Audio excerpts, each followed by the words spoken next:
All right, so let's get started. I see a few of our Tallahassee interns from this spring have joined us today. Also, one of our City of Gainesville fellows. So thank you everyone who could join. First of all, I'm Marianne Burnetson. I'm the Associate Director here at the Bob Graham Center for Public Service at the University of Florida. This event today is part of our Careers in Public Service series, and we are privileged to have a presentation by Kasey Lewis shortly.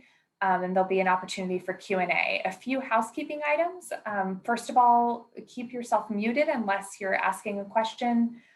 Please use the chat feature for questions or the raise hand function. When it comes time for Q&A, I will moderate the chat and let Kasey know what questions are out there, but also feel free to use the raise hand function. This is meant to be a casual conversation, a chance to connect with her and ask your pressing questions. Finally, we are recording this session and it will be live on our website afterwards. So if you have to leave for class or an appointment, don't worry, we'll send that to you afterward. So again, this afternoon, we're pleased to host our second session on Careers in Public Service this semester with Kasey Lewis. Ms. Lewis is a Gator grad who currently works as a government relations specialist with Lewis, Longman and Walker, a statewide law and lobbying firm. She assists their legislative team in representing clients before the state legislature and the executive branch office. While as an undergrad at UF, Kasey was a participant in the Bob Graham Center for Public Service's Tallahassee Internship program. This led her to discover her passion for state government and policy making. Since graduating in 2015, she has served as a legislative aide to State Representative Matt Wilta and later to State Senator Lori Berman. She'll talk with us today about her experiences as an undergrad that led her to her current role and what public service means to her. Please join me in giving a warm virtual welcome to Ms. Lewis. And now I'll turn the program over to her. Thanks, Kasey.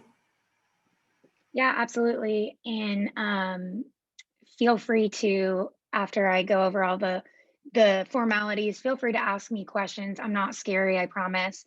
I know some of you are Bob Graham Center interns in Tallahassee. It's very exciting. I'm so glad that you all are doing that. I used to supervise the program at one point, so I don't know if that makes you feel better about asking questions, but feel free to ask away.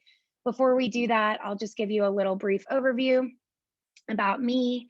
26 years old. I currently live in Tallahassee, Florida, but I'm originally from South Florida in Broward County.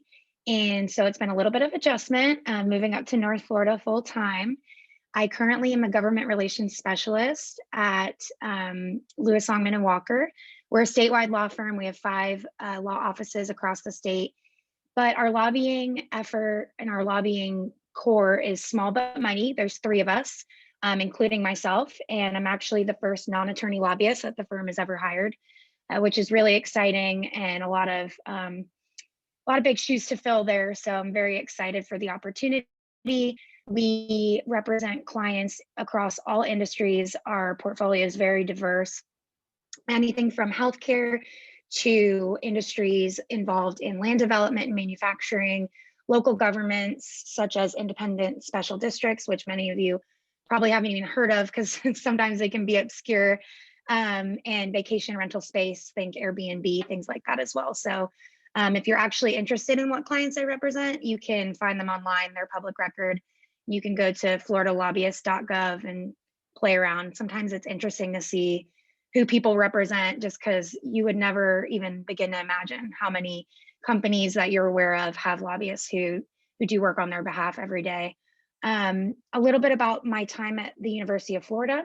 It was shorter than I would have liked. I graduated a little bit early. I was there from 2012 to 2015. Feel kind of old saying that because it seems like it was just yesterday, but I got my bachelor's in political science and did 2 certificates, one in public affairs and one in political campaigning. I was involved a little bit in student government. I was also in a sorority at my time there, but I was not as involved on campus as I would have liked. So I'm sure you all are miles ahead of me in that regard. And you definitely should, because that's one thing I completely regret during my time at UF is not getting more involved on campus.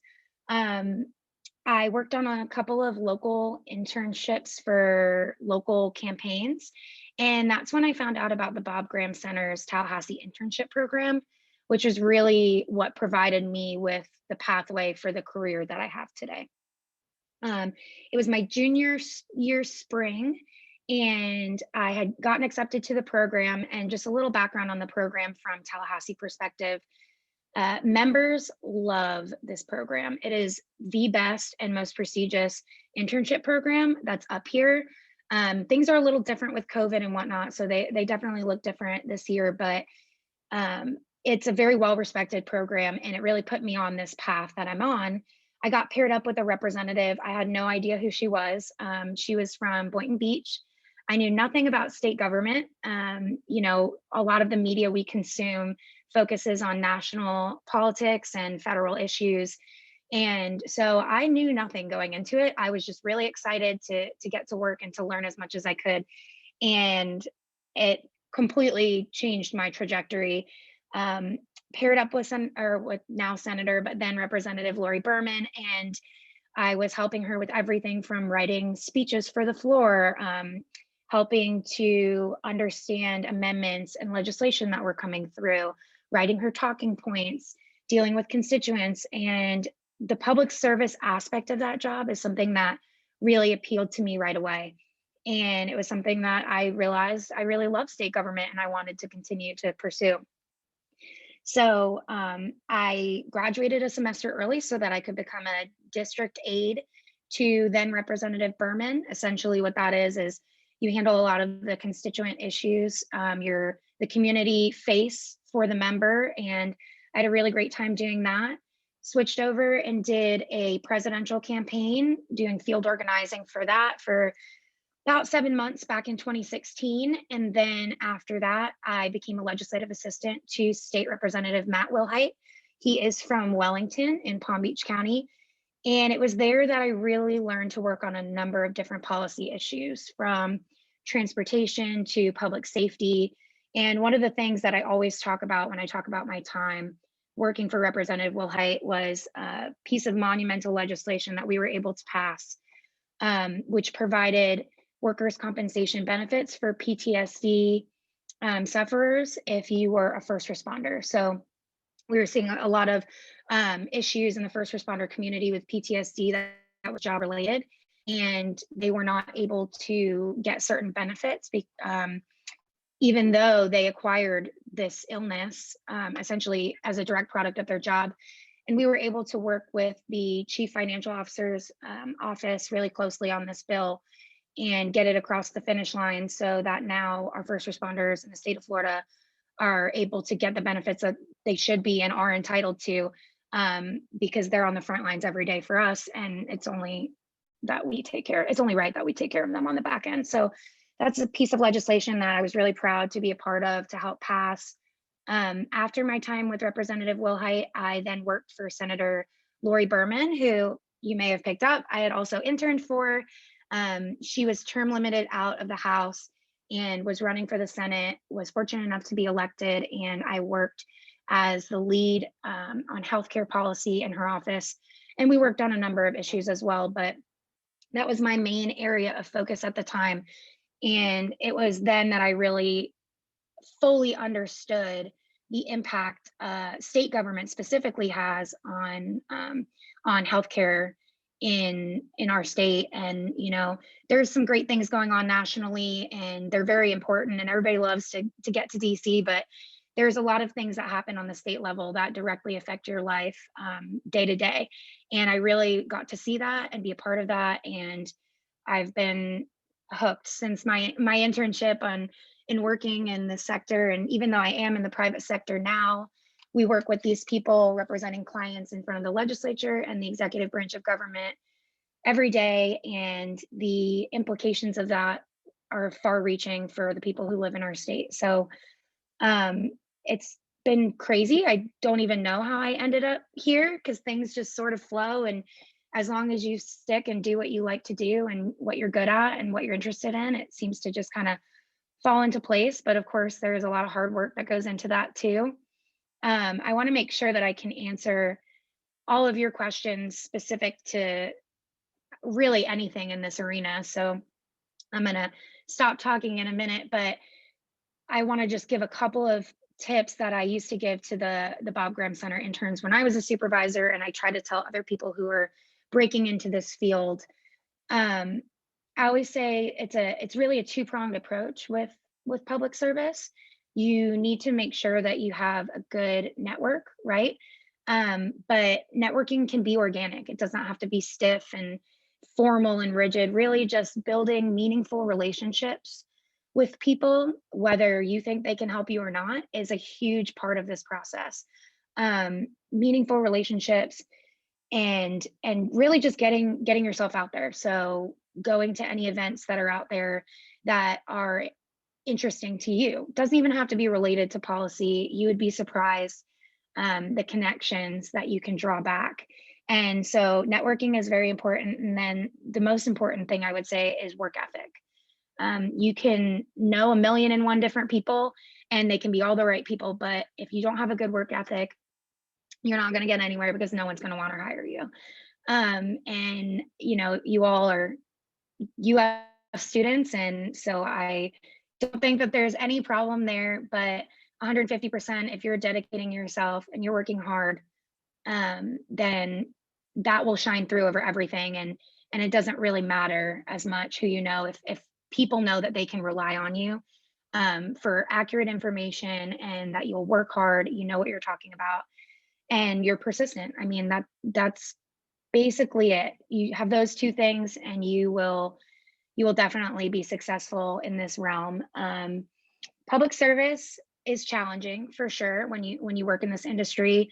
That's because I feel like there's a lot of real world implications to everything that you do, and what you push for, what you advocate for, can have a real impact on people's lives. So it can be challenging, but it is 100% rewarding, and I've never ever found more purpose in anything else I have done than really working in the legislature and advocating for the clients I do now, which truly brings good change to the people who live in our state.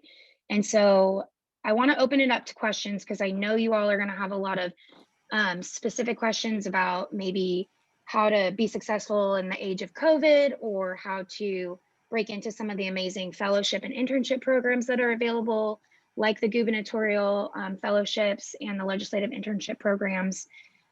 So I'd rather turn it over to you and see what you all have to say. Kasey, thank you for all of that. That was wonderful. So as Kasey mentioned, let's open the floor. Are there any questions? You can turn on your camera, raise your hand. I see we have one already. Go ahead, Gus. Hi, thank you so much for taking the time. I definitely really appreciate it. So my question is a little bit more specific. What would be your piece of advice for a third year or fourth year that's about to graduate and wants to go into the industry? What specific steps would they need to take besides just the general networking and all of that stuff? Sure. It's a great question. I think it's hard because your career path is going to be your own, and depending on your areas of interest and things like that, whether you want to do state, whether you want to do national, but just learn as much as you can. Honestly, when I was an intern in through the Bob Graham Center program, I didn't need to sit down and read a 40-page analysis about this new Medicaid fix program that they were proposing, but I was curious about it. I learned about it, asked questions, and I think you're always wanting to learn, always expressing curiosity. And really, I can't emphasize enough, your work ethic is going to come through more than anything else. Networking is great, for sure. And I always used to emphasize it's not just relationships, it's meaningful relationships, making sure you're making connections that are genuine, that are not forced, that are organic, putting yourself in front of as many people as possible, explaining to them who you are, what you're interested in, and asking them, how can I help you? Is a really great way, because at the end of the day, you need to be diversifying your skill set and your resume as much as possible.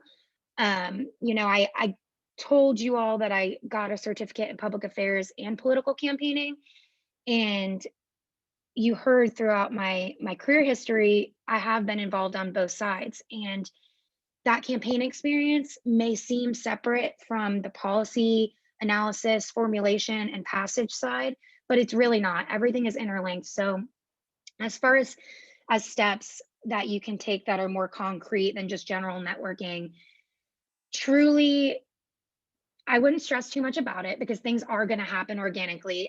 And you know, one job really did lead to another. And that was because of the people that I built these meaningful relationships with, and the fact that they knew that I would literally always be there to answer the phone, to get them what they needed. And I knew what I was talking about. So just be yourself, be well prepared, reach out to people who you might want to be in their position one day, and just say, hey, I'm a student or I'm about to graduate.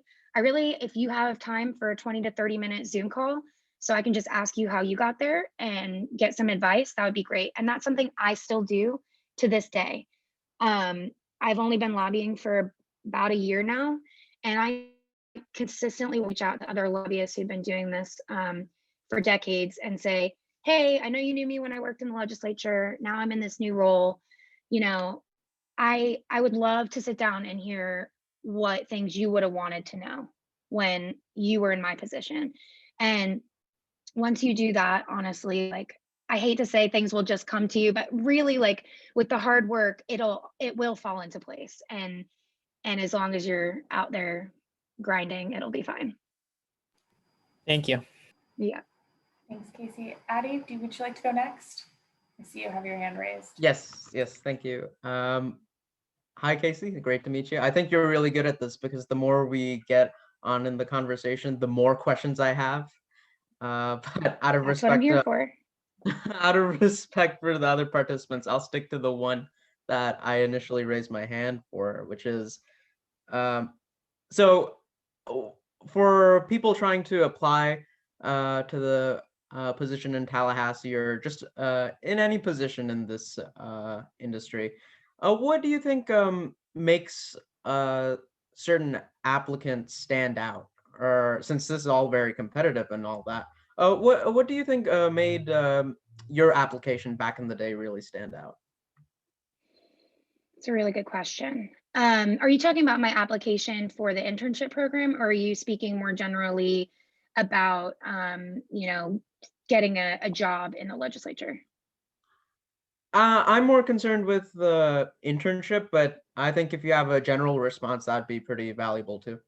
Sure, absolutely. I would say, you know, that's a tough question because I really don't know exactly what made me stand out at the time. I think that Dr. Leverty at the time was involved, as well as Dr. Dickinson. I don't know if you all are familiar. And I really had not been familiar with the Bob Grimm Center beforehand. Like I said, I wish I was more involved when I was at UF, like I am now, because I feel like I'm in everything at this point. But I think the passion that I had and the desire to learn was what really came through. I wanted to make a difference in some capacity, and I didn't have a lot of direction. And you could obviously tell I didn't know exactly which direction I wanted to go in. But I always say that your willingness to constantly learn is something that not everybody has.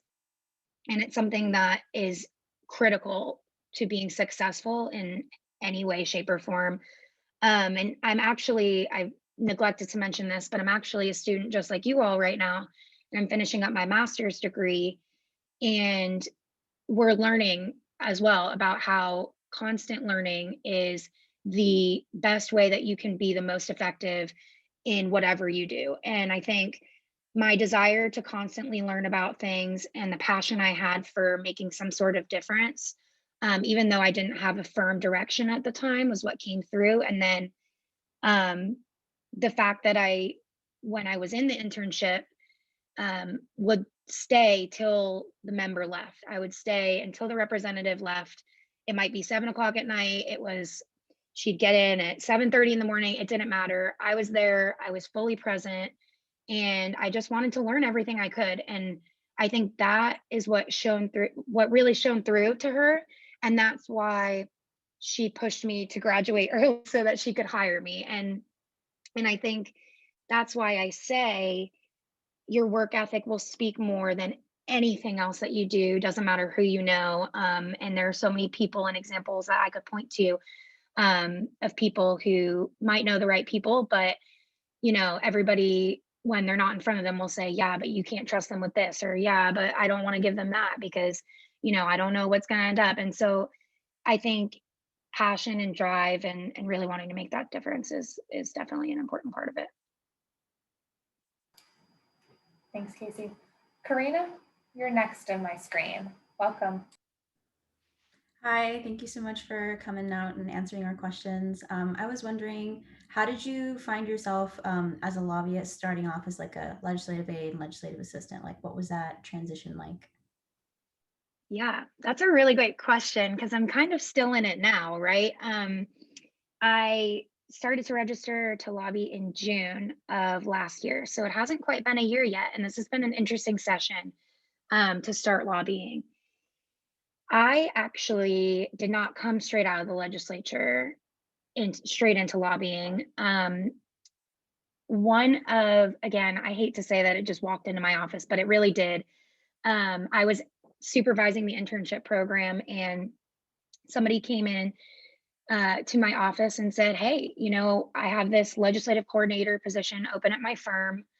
Are any of your interns interested? And, I put it out to the interns. We talked a little bit about it, and, none of them were ready. Some of them weren't graduating, things like that. And I had been wanting to move to Tallahassee and had just recently gotten into a relationship here. And I said, sure, I'll do it. And so I really started, even though I was working in the Senate and I had worked my way through the ranks in the legislature, I started back at the bottom when I transitioned to the private sector.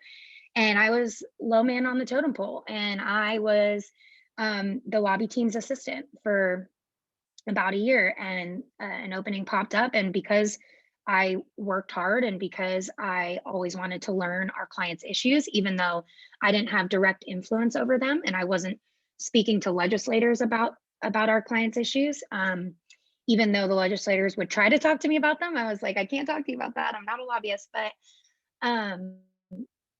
again, it's been an interesting transition. It's definitely different. And I thought I knew what lobbyists did until I started doing it and realized I had no idea. So that's another thing. Don't think you know something because you'll be surprised. And it's been an interesting dynamic to shift into. But again, I really just think people see how hard I work and how much I truly love what I do and dedicate my time to it, even outside of my own personal time, to different causes and different things like that. And I think that's what's shown through the most. And I think if you find something that you are truly passionate about, whether it's a policy area or maybe you know exactly what your dream job is and that's what you want to do and that's what you have passion for, that's always going to shine through. And it does sound cliche and stereotypical, but there's a reason, and it's because it's so true. So there's definitely a pathway to do that. A lot of legislative assistants do end up transitioning into lobbying. And I do still look at it as a public sector type job because we interact with these people every day, and the implications that our work has on the people who live in these members' districts is monumental in a variety of ways. I hope that answered your question. Yes, thank you. Oh, that was great. Thanks, Karina and Kasey. Next to my screen is Brandy. And Brandy is also one of our Tallahassee interns. Yes, Y'all are killing it. As Marianne mentioned, I am one of the interns. I'm interning for Senator Annette Taddeo, who represents Miami-Dade. So my question is, just like everything else, my internship is virtual. So how do you suggest that we make those meaningful connections that you were talking about through things like email and Zoom? Because it's been a little bit harder to meet with people and to introduce yourself when you just have to send emails all day. Yeah, this year is definitely challenging. For those of you who aren't in the internship program, I'll just give you a little brief kind of picture. the Senate right now is not conducting any in-person meetings with anybody if you are not a legislator or staff member. So all of our meetings have to be virtually. I think right now the House is allowing in-person meetings, but it's only if you are escorted by a legislator or a member of their staff. You're escorted up and then you're escorted back down afterwards. Masks have to be worn. So it's been really challenging for lobbyists, for members, for public constituents who just want to come and talk to their legislators. So it's been challenging. It is a struggle, and it's something that I'm facing as well. You know, part of it is going to be doing things that you are comfortable with in a safe way outside of the Capitol building. So getting together with some of the other interns and maybe some of their supervisors or aides in a socially distanced sort of way with masks and trying to just meet face to face in that way as much as you can. Phone calls, I mean, I know that's crazy because we have Zooms and stuff now, and Zooms are great, but I think your persistence at this point is going to be the key. Unfortunately, we are at a little bit of a disadvantage, not being able to walk down the hallway and get to know, you know, Senator Farmer's aide or something like that is definitely more of a challenge. But I think this is a good exercise on tapping into your network that you've built with your other interns and the networks that they've built already with their aides. And when I was an aide and we had interns from the program and outside of the program from the other university, we always used to want to introduce them to other people and to bring them in and to get them to know the people we knew. And hopefully that's what they're willing to do for you. And I mean, I don't remember who's over in Senator Tadeo's office right now. Is David Geller still there? I think. No, he's not there anymore. Yeah, but there will be some opportunities there. Rely on your other interns and their aides. Rely on your aides. Try to get some time with the senator. I don't know how often you really communicate face to face with her. Ask the aide, hey, I have some questions about my internship. I know we're doing things virtually. I want to get to know the senator a little better and her priorities. Things are weird, but I'm sure she can find 15 minutes to sit down and to talk with you. And Senator Tadeo is amazing, so I'm sure she'll have no problem doing that. But you're gonna have to get a little creative, and that's one thing this pandemic has done is make people creative, and it's also going to generate a lot of entrepreneurs that have never been entrepreneurs before. So just be persistent, reach out to people, and utilize their networks as well. Thanks, Kasey. That was actually going to be my question. As Brandy and I were having this conversation the other day, how does one network in this virtual environment? I think it's been hard for not only our Tallahassee interns, but lots of students, right, who are involved in many different things. Okay, next up on my screen is Kat. Hey, Kat, thanks for coming today. Good to see you. Hi, good to see you too. Hi, Kasey. I really appreciate a lot of the advice you've shared so far. It's speaking to a lot of, I'm graduating, so it's speaking to a lot of the anxieties I'm facing with graduation, so I appreciate it. A lot of it has resonated. So kind of, I know you mentioned a little bit earlier, you were grappling with a lack of direction when you were approaching graduation. And I was kind of wondering, in speaking to that lack of direction, do you feel that talking to people or that your experience was the greatest help to you in sort of honing in what you were really passionate about? And then I also know that you mentioned that you went back to get a master's. Do you feel that sort of taking time off to really find what you were passionate about and then go back to school and get that master's has been something that has been very beneficial to you? Sure, yeah.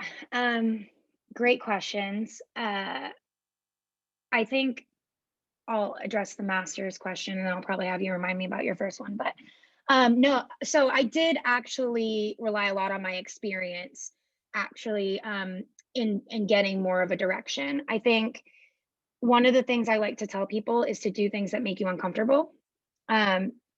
So taking risks, trying to learn a new subject that you're maybe afraid of because it's too complex or complicated or things of that nature. I never thought I would care about health policy, never thought I would get into it or really dive into the details because it is a very complex issue with a lot of acronyms, abbreviations, money, things, and it scared me to try to absorb all of that because there's no way that you're going to learn all of that in one session or in 1 year. Doing things that has put me out of my comfort zone has been, I think, the greatest asset of getting some direction on what I wanted to do. When I worked for Representative Wilhite, I'd never worked on transportation issues before. And I didn't know what an MPO was and how multimodal systems work together. And I will tell you again, I'm still learning every single day. So don't feel like you have to know it all to get a job. Don't feel like you have to know everything about a specific policy to be able to get hired by that group or whatever it is. I think people really respond to a curiosity and a desire to keep learning more. And I've been doing healthcare policy for a while now, and I learn something new every day. And it wasn't until I worked for Senator Berman and I was the lead on healthcare policy when she was the vice chair of the Senate Health Policy Committee that I knew I liked it and I could do it, you know? And so definitely get out of your comfort zone. Your experience is going to be everything.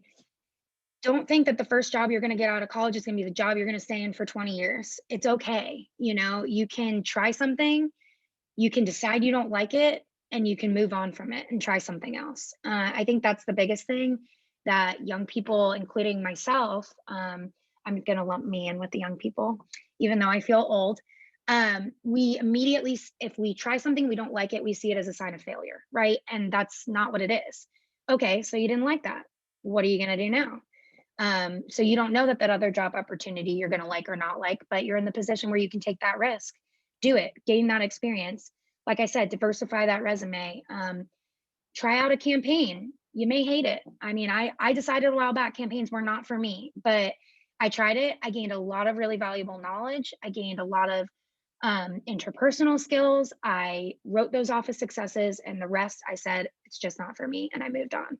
And I found something that I like. And you know, you're going to go through these phases. So definitely your experience is going to kind of guide you. Don't try to look for your dream job right away. If you get it, amazing. If it's there, apply for it 100%. But don't feel like you're going to have to get it right on the first try, because chances are you're not going to, and that's fine. And that's totally okay. As far as my master's, I did those out of the order that I originally said I was going to, but as far as my master's degree, I really should have stayed, in my opinion. I really loved the University of Florida, but I had a job lined up, right? And I'm glad I took that risk because I would not be where I am today. I will say that getting your master's degree and working full time is tricky and it's challenging. And I'm also planning a wedding on top of that, so that's been fun. But I'm very happy that I waited, and I was able to figure out a little bit more of my direction and what my future career trajectory was going to be based on the past decisions I had made, where I'd been and where I was going. And that helped me select a program that was best for me. UF has amazing programs in political campaigning, in you know, political science and public affairs. So if you feel like you want to stay and you want to continue your education, do it. I mean, you don't even have to have direction to do that.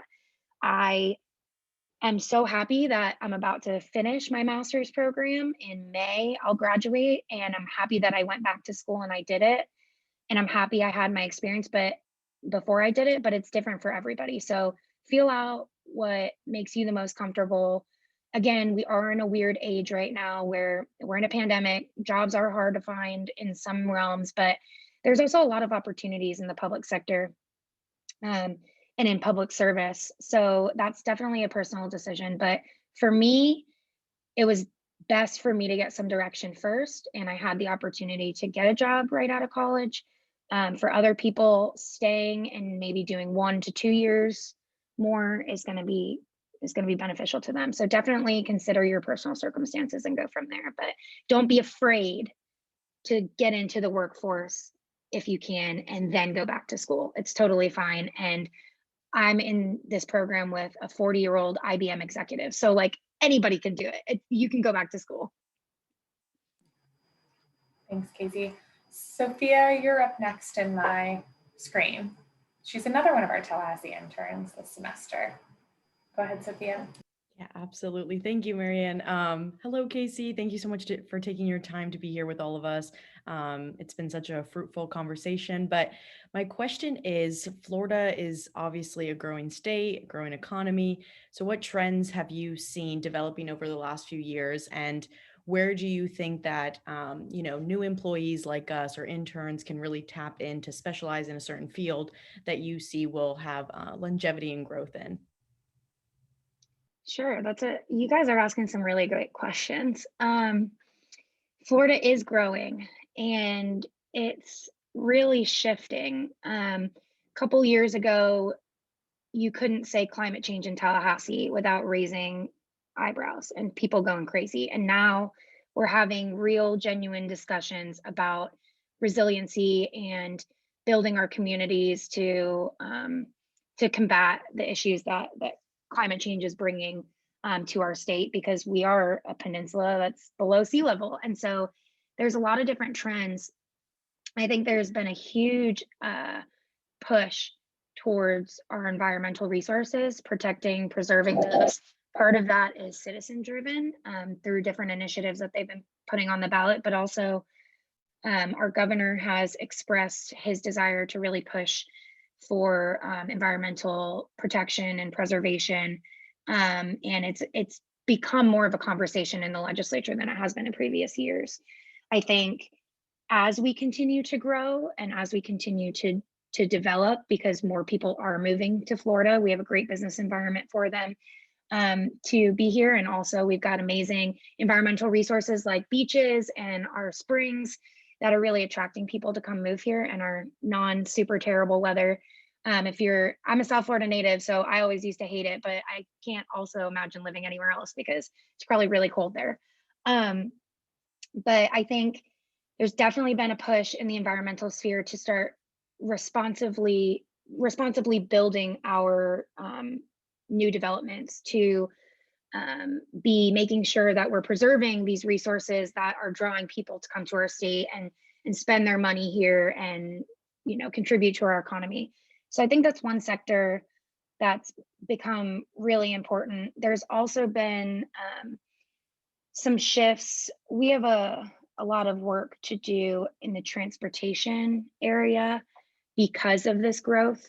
So not just with new transportation networks, but with preserving and improving the ones that are currently in existence. So infrastructure is going to be an important thing that we're going to have to discuss in the coming years, and that's infrastructure plan, like urban planning and environmental preservation are definitely something that they're all so inextricably linked to each other and to our economy that I don't see how we can move forward without addressing those things.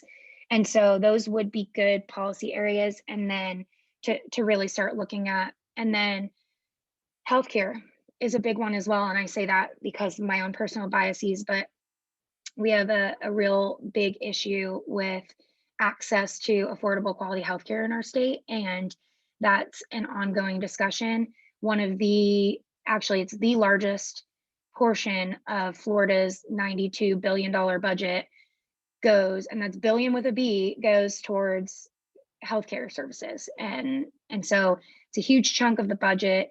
It's incredibly important and drives every single other outcome in our state. And so figuring out how we can provide quality, affordable healthcare in a way that's financially responsible is definitely a huge challenge that we're also going to have to start really looking long and hard at and looking to overcome. So that would be another area that I would say is going to be critical in the coming years. Thank you so much. I really appreciate your response. I also have a really quick question to follow that up. You've worked as a lobbyist, you worked in a senator's office. So what are some of the most difficult or most discouraging parts of your work? And then how do you combat that on a day-to-day basis? Yeah, I think the disappointment comes with the passion for what you do, right? So like not everybody's going to agree with you, not everybody's going to see your side of it, and so something you may feel very strongly about, but you've worked really hard on, just doesn't make it to the finish line. I'll give the example of when I worked for Representative Will Hite, when we were working to pass the legislation. You know, you say, you taking care of our first responders who are suffering from mental illness because of the scenes that they deal with every day, from, you know, it could have been the Marjorie Stoneman Douglas shooting to the Pulse nightclub shooting to just run-of-the-mill car accidents. And how could you ever oppose such a bill? And you're very passionate about something like that, and then you have a member or somebody else come to you and oppose the bill because it costs too much, or because it requires a local government to do something, or because it's against, you know, what they believe government's role should be. And when you're very passionate about something, I would sit in these committees and watch these first responders testify to, you know, what they had been suffering. And, you know, you ask yourself, like, how could you not support something like this? And so you run into issues like that on a variety of levels every single day. And it's hard not to get discouraged, right? I think the best advice I could give would be putting yourself in the other person's position and then trying to figure out how you can come to a consensus on like what you can agree on and what you can't agree on, and go from there. We used to say that. I worked for members in the minority party all the time. We used to tell them, the members in the majority party, listen, you know, there's X, Y, and Z thing that we can't compromise on. You're not gonna move me from my position. This is where I'm at, but what can we work on? And so I think that's the only way to really get through that sense of discouragement, or you may feel resentment at the beginning, or you may just be upset. And it's really taking a step back, removing your feelings from it and saying, okay, well, how can we make everybody happy? And you're not always going to do that. I'll tell you, you're never always going to do that. There's definitely going to be times where you're not going to be able to get through, but for the most part, you'll be able to find something to move the needle forward. And I think realizing that public service is a process, and it's a slow process at times, because what you can do so greatly impacts somebody's life, that incremental change is really the only way to move forward, because it's very rare that you're going to be able to kind of climb that mountain over all the obstacles to create some radical reform. But as long as you keep pushing and keep moving that needle forward, I think that's the only way that you can kind of say, okay, like, I am making a difference. It may not look exactly how I wanted it to, right? But that's okay, because we're all working together to move it in that direction. And so it's hard, and it definitely can get to you, but you really just have to be persistent in that and unwavering in your beliefs, and just be okay with moving a little bit at a time. Thank you so much. I really appreciate it. Yeah, absolutely. Thanks, Kasey. So everyone, we have about 15 minutes left, and I've got a couple special questions. We've got 3 more things in the queue. So can I ask Veronica to jump on and ask her question? Hi, hi Kasey. Thank you for being here today. I'm kind of new to the Bob Grant Center, so I'm not an intern this semester, but I've recently become interested in public service and kind of seeing like my options. And I'm 20 years old, but I look quite young, and there's not much I could do about it. And since you're so pretty young in your position, and I'm sure maybe you looked this young at 20 years old, I don't know. But I was just wondering how you got people to take you seriously, especially going through areas where, you know, maybe there are more men, or maybe there are people older and in higher positions, and kind of just how to demand respect while still being respectful, and all those implications. Wow, I love this question. It's very difficult. I'm not gonna lie. Especially in this industry, and especially as a female, your age will play a role. And I've had plenty of instances where when I was an aide, lobbyists would not take me seriously because I was at the time 22 when I first became a legislative aide for full time. And so I was one of the younger ones, probably the youngest aide working in the House at the time, but you know, some people do it earlier than that, but it was hard. I mean, the balance of demanding the respect that you deserve because your age does not matter as long as you are working just as hard as everyone else is difficult. And politics in particular, and sometimes public service, it can be kind of a good old boys club. And so the way to break through is to not compromise who you are. Don't let other people tell you what you know and don't know. Don't let other people tell you or make you feel like you, because of your age, are not doing what you're supposed to be doing, or you're not supposed to be where you are currently. You know, I'm 26 years old. Our firm's never had a non-attorney lobbyist, and imposter syndrome is real. Let me just tell you, 150% real. Like, I'm not going to sit here and tell you that every day I wake up and I know exactly what I'm doing and I'm confident in what decisions I am making.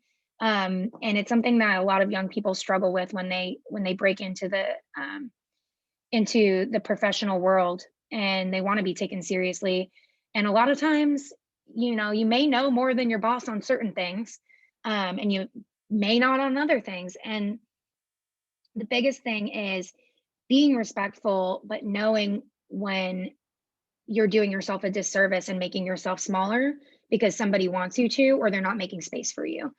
And unfortunately, the only way to make space for yourself is to pull your own seat up at the table sometimes. And you can find a way to do that. And I sympathize. You can't tell, but I'm 5'9", so I've always looked a little older because I'm tall. So I'm sorry that you have to deal with that. It will be something that you're going to face at some point in time. Not everywhere, but it's going to be something that's going to be a challenge. And my whole thing is look at so-and-so who, when I was an aide, treated me like I didn't know what I was talking about. Okay, well, now him and I are on the same lobby team together for a client. Like, so you just keep doing what you know, and that's it. That just do what you know. I'll say it again, your work ethic, and just make your own space if it's not there for you is the only thing I can say, because it is going to come up at one point or another. Okay, thank you. I'm 5'6", by the way, so not too far behind, but that's good. Yeah. Thank you. Thanks for that question, Veronica, and the response, Kasey. It makes me think, can you say a thing or two about what it means to you to have good work ethic outside of staying late? What does that look like for you as a manager, what you're expecting from young people today entering the workforce or interning this semester even? Yeah, for sure. And let me just say, I know I'm like talking about good work ethic, but I do really emphasize balance. You have to take care of yourself or you're going to burn out by the time you're like 22. So don't ignore the things that you need for your job. You definitely need to maintain some balance. I think it goes back to your constant willingness to learn, always wanting to learn new things, always being curious about why things are being done. To this day, I still ask my boss, hey, why did we do this? Or why did we talk to this legislator about that and not this one? Constant learning is a good way to show you have a good work ethic, you care about what you're doing. Supporting people when it's inconvenient for you, but you can do it, is something that helps. You know, yeah, I wanted to leave work at 5:30 today and do this, but you know, so-and-so who works at a firm wants me to help them with understand this policy area. Do I really need to go home and watch Netflix? Like, I would love to, but like, no, I'm gonna go sit down and I'm gonna help them understand the area because they may not know it as well as me. All of these things come together and culminate into something that speaks for itself. And that's, I think, the thing I've been trying to articulate is that all of these things will speak for yourself, for themselves if you just put in the work. And people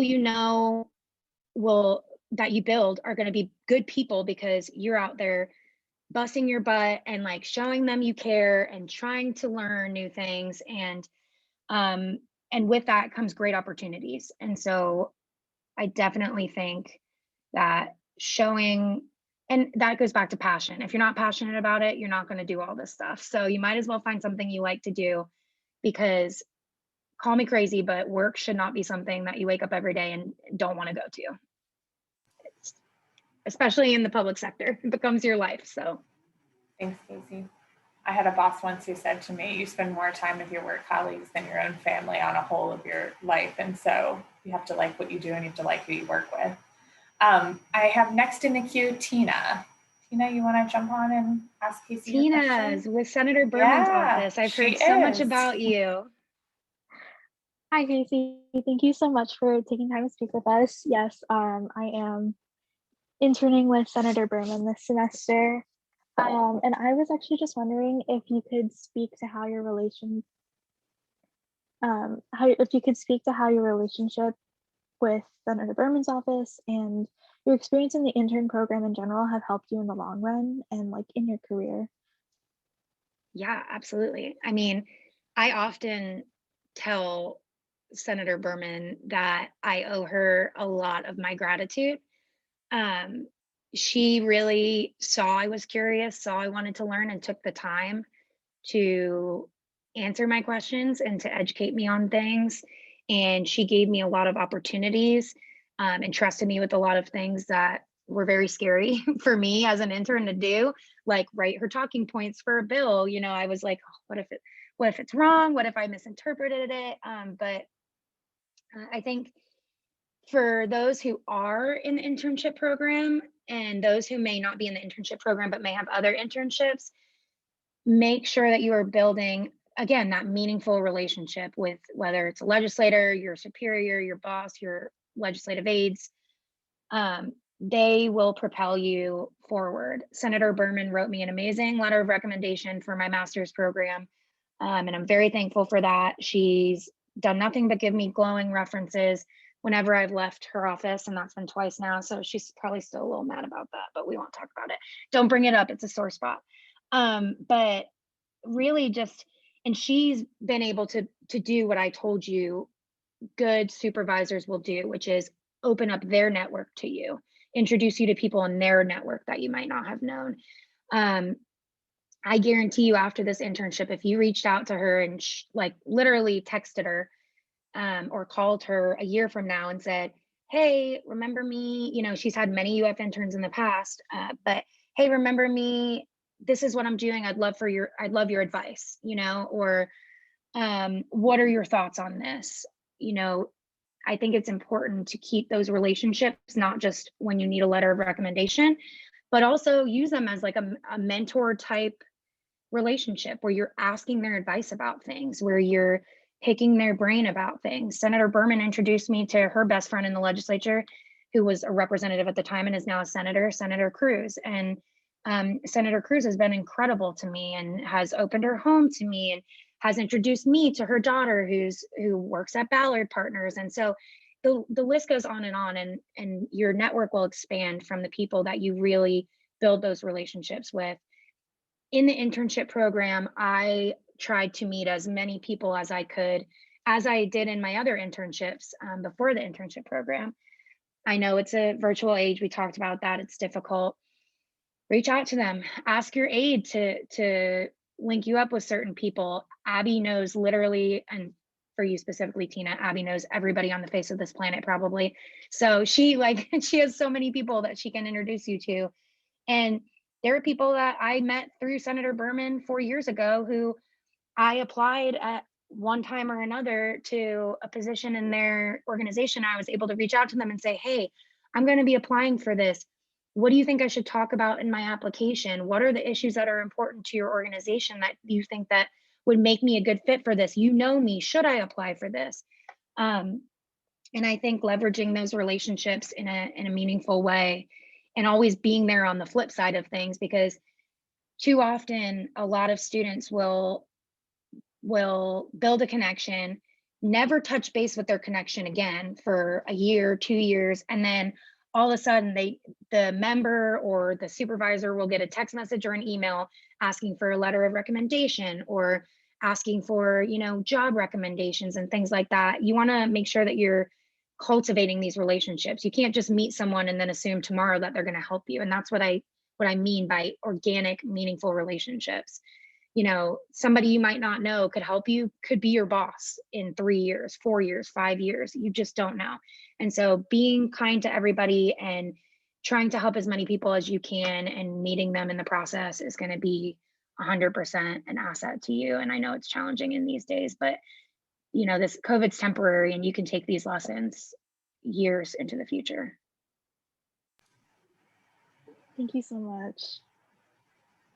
Kasey, I think that's really valuable insight. I do have one question in the chat. So, for example, when you're learning a completely new policy field, let's say transportation, what does a typical workday look like while you're trying to adapt to both the office and your regular portfolio of work and maybe a whole new policy area? And this question comes from Crystal, so if she wants to clarify anything, then invite her to jump on.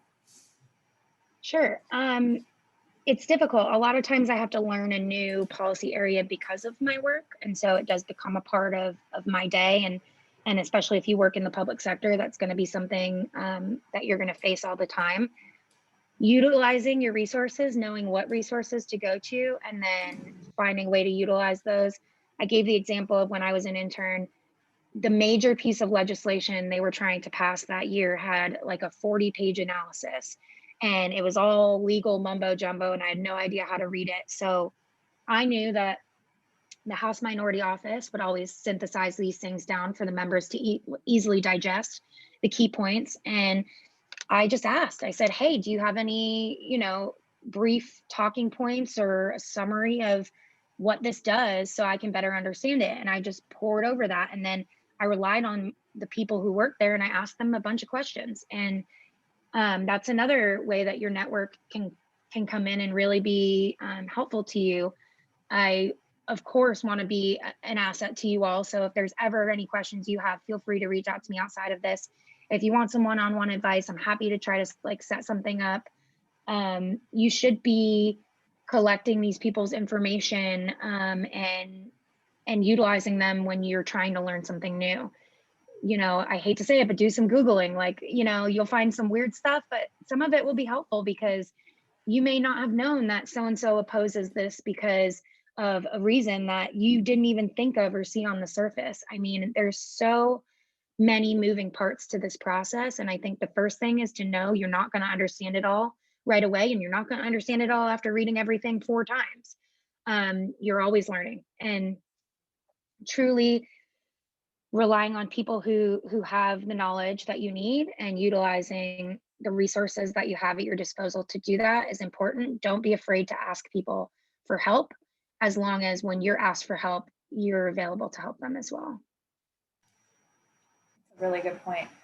So we're almost out of time, but I wanted to end with 2 quick questions for you that you can answer sort of quick style. What are 2 practical skills you'd like to leave our students with today that you think have been most beneficial to you? And what do you read? Give us 2 things that you think are important to where you get your information. Sure. So I'm going to go with the information first. A lot of us for state government and Florida politics information, what's going on and things of that nature, we go to Florida Politics. I think it's like floridapolitics.com. But they have a Facebook page. They post articles all the time. It is one of the news sources that is the fastest for getting information ASAP. If you're interested in what's going on in Florida politics and you want a quick synopsis and you're walking to class, they have a podcast called Sunrise, and I really like it. They have a little segment every day about a Florida man or woman and something crazy they did. So that's always fun. And they do a really great job of summarizing the quick hits of what's going on.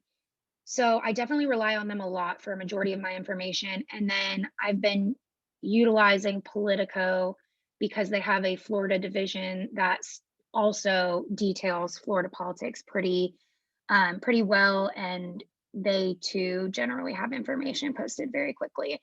Twitter has become a huge source very quickly. I know you all know that, of information, and just finding the right people to follow, the right reporters and things like that is important. 2 skills. I think it's really important to find a way to sell yourself in a very genuine manner. You know, it's politics, so you do get those stereotypes of people that come across, and you know you're not talking to who that person actually is. And I think people in this industry want to work with you, they want to get to know you, and they want to build meaningful relationships with you. And being your most genuine self is the only way you're going to do that and command the level of respect that you want. And I think trying not to come off as like you know everything, or trying not to come off as arrogant, or even just you know, really finding a way to express who you are and not just what you do when talking with people is huge, because that tells them a lot about the person they're going to work with on issues that are very important to them, either to their livelihood and you know how they make their money, or to their constituents.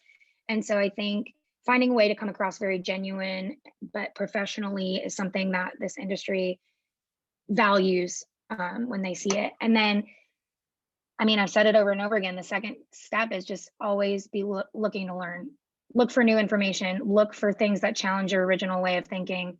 And, you know, you might not agree with it, but you're going to need to understand the other side. So look at it and then try to rationalize to yourself and try to see if you can make yourself think differently than you originally thought. And that's the best way that you're going to be able to work together with people. So. Well, I think that ended on a really strong note. Thank you for those useful tips. I think we're always trying to give our students a sense of what are employers looking for, what experiences should they tap into, and that was really useful insights from you. Thank you. So thank you so much for your time. We are at the end. I will be sending out a recording of the session. I will share Kasey's email address with you all. I hope you will reach out to her and connect and use some of these tips she shared with you today. And Kasey, just thank you again for your time. We really appreciate it. Of course, and feel free to email me. You can find me on LinkedIn. We can get together and talk about whatever you need to. I'm happy to help.